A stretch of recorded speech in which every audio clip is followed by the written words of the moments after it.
हम में से हर एक मनुष्य को अपने सुख और दुख की प्राप्ति में ध्यान रखना चाहिए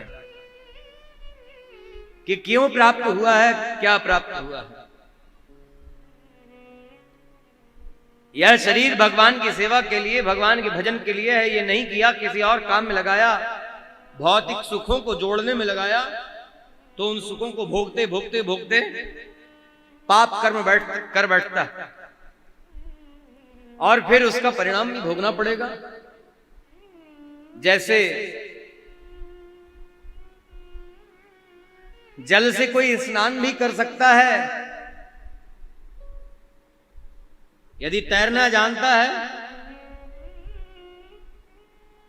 तो तालाब में और नदी में उतर करके स्नान तो कर सकता है,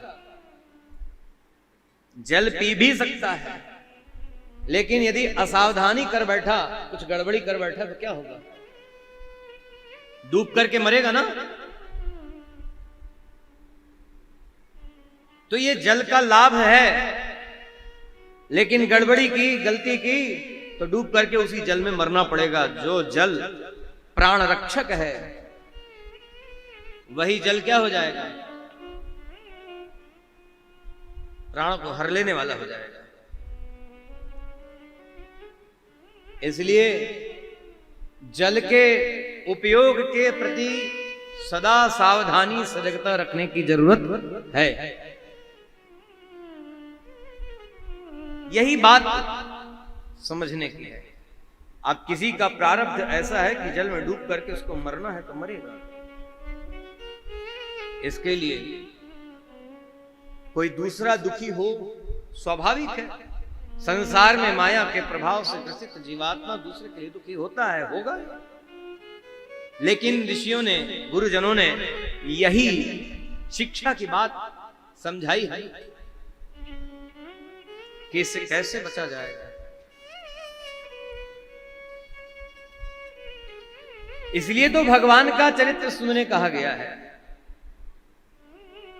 भगवान का चरित्र श्रवण करके, भगवान के दास प्रेमी जनों का चरित्र श्रवण करके, संसार में शरीर किस लिए मिला, इस शरीर का लाभ और हानि दोनों समझो,